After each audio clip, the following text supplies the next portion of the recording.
Bam took a sip of her drink while her eyes were trained on her best friend, who was sitting beside her. Air crossed her arms on the large, red sofa. "You didn't fight with Mr. Lamp, right? We are not in a position to fight." They barely interacted, so there was nothing to fight about. She and her husband simply lived under the same roof. They could not find a way to connect.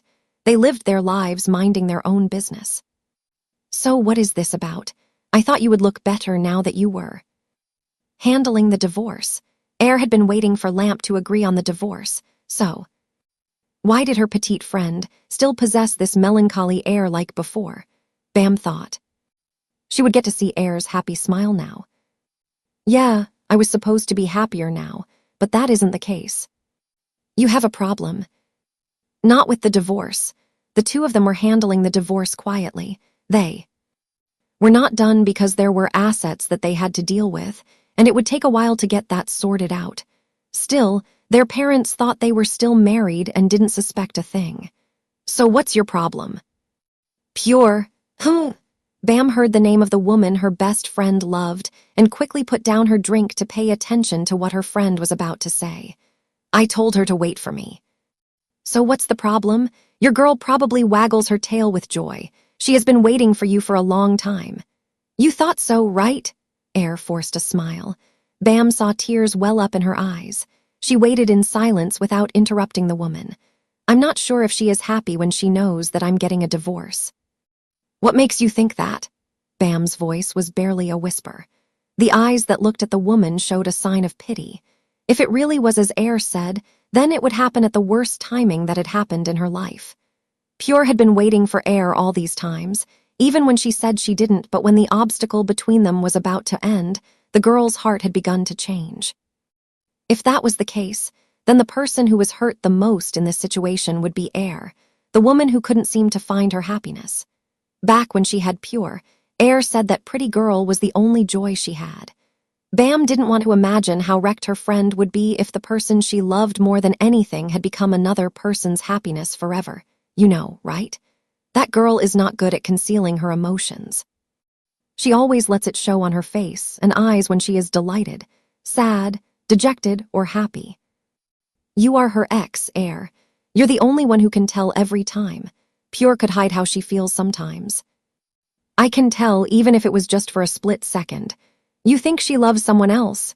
It sounded unlikely, but the heart was unpredictable like that. Many people loved someone today and changed their mind. The next day, Bam had witnessed this couple's longing for a year. They broke up. But they never stopped loving each other. She wasn't sure if Air misunderstood or if that beautiful artist really did let someone in to take care of her. I don't know. I don't know who she meets, who she talks to. I have no idea who makes her happy when I'm not there. Maybe it's not as bad as you think, Air. Time is the most precious asset. If at some point, Pure isn't there waiting for me, when I come back to her, then I will have to accept the consequence of letting time pass like that. How will that end for you then? I used to think that I would understand if Pure stopped waiting for me, but when it's actually happening, it hurts so much. Air couldn't suppress the tears that welled up in her eyes anymore. She lost her will to stay strong. She lost her strength to suppress the bitterness she felt. She could handle a lot, but she didn't seem to be able to do that when it came to Pure. Tears fell down her cheeks, and her small shoulder trembled. The sound of her sobs could be heard ever so often. Bam had to look away from the sight of Air breaking down because she couldn't take it anymore. There was no one inside the pottery studio, no students or staff. Pure was the only one checking the list of goods they had to order in the studio. Usually, she would go home at that time, but she was still here, working to kill time because she was waiting for someone. "Can I come see you at the studio? I missed you so much." Loft texted her in the evening. Pure assumed that it was the time the girl got off work. Loft really did whatever she wanted. It was why Pure complained for a long time. The girl worked all day, and she still wanted to drive to Bangkok. And most importantly, Loft would have to go back to Pattaya tomorrow to work. It sounded like a tiring trip in Pure's mind, but not for the girl who couldn't take the longing anymore. Even though her gorgeous older woman didn't support her plan, Pure still allowed Loft to meet her. Not because Loft kept nagging or trying to convince her. The tall girl didn't do anything other than send her a text. Pure was the one who knew that it would be good for both of them if they met. The owner of P Art Studio works so hard. Loft greeted her when she appeared. Pure looked up and saw the girl approaching her, while she remained seated where she was. You said you would come here, so I worked while I waited for you. I got stuck in traffic a little. What do you want? The girl who was standing there was still looking at her. That nonverbal communication let Pure know that there was something this girl wanted, but refused to tell her. I missed you. Pure left so many memories there when she left. It was making Loft lose her mind until now. She couldn't ignore the longing even for a day. Even though they talked, they heard each other's voice, and they looked at each other's photos. It didn't help lessen the longing at all. It was why Loft was standing here. Now, I know that you missed me. Do I have the right to know if you miss me too? I missed you too, Pure told her, making the girl grin so wide that her eyes closed. Pure got up from her chair and approached the girl. She stopped in front of Loft. There was a small distance between them. Do you want a hug? How do you know what I want? Is a hug what you want? You really have to be good at everything, Loft complained, looking troubled. Still, the tall girl moved closer and pulled the gorgeous older woman into a hug. Pure hugged her back by tightening her arms around the girl's waist. She rested her chin on the girl's shoulder and closed her eyes. You dressed so pretty today. You don't have a class to teach. I don't dress prettily when I have a class. You do, but not this kind of pretty. What does this kind of pretty mean? The hot, sexy kind, short skirt like this. When Pure had a class to teach, she usually dressed well, but her outfits were more practical. She wouldn't wear a skirt that covered half of her thighs, a tank top, and a blazer like this. I don't have class. I haven't taught a class for a while now. Pure smiled kindly at her when she answered. She slowly pulled away from the embrace when she felt that they had been hugging for a long time. Are you heading home now? I have to if I get off work, right? Can I go with you? Loft pleaded cutely at her. It had always been an adorable sight for Pure. She smiled and teased the girl who was waiting for her answer with hope by narrowing her eyes and asking about the girl's intention. You want to come home with me? Will you let me? If you don't want me to, I will go back to sleep at my place. The scheming girl pretended to look so sad to gain her sympathy. Pure smacked her head lightly before she nodded, giving the cheeky girl her permission, making the girl beam from how happy she was. You can stay the night. This gorgeous, hot older woman is so kind. It's time to go home now.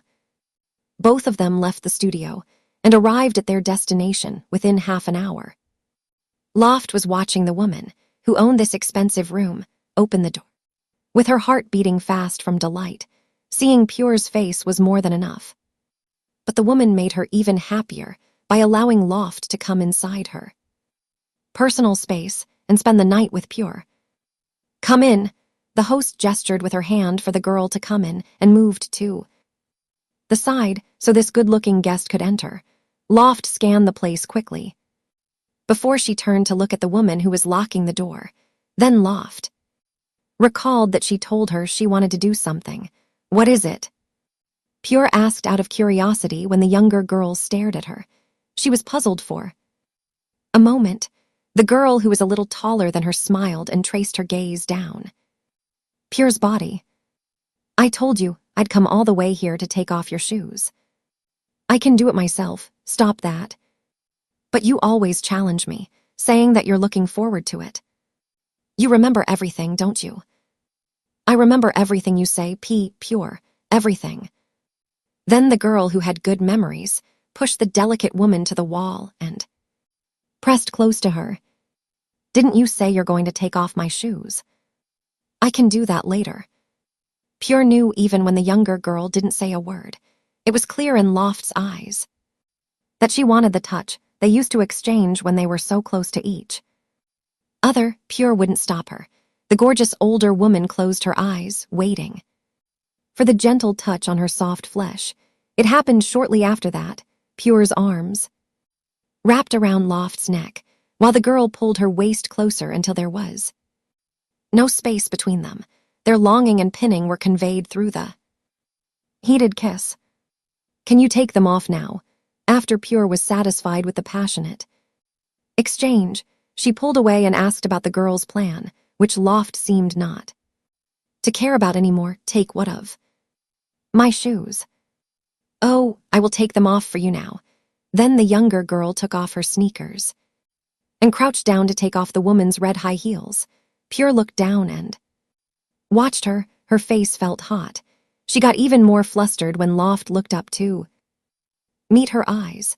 The memories of their passionate lovemaking flashed in her mind. Loft might not be pleasuring Pure with her tongue, but Pure couldn't help but think about it since the girl was in the same position, as if it was intentional. "I'm just taking off your shoes. What are you thinking about?" "Nothing." Pure looked away. If she still argued with the girl on the floor, she would be cornered for sure.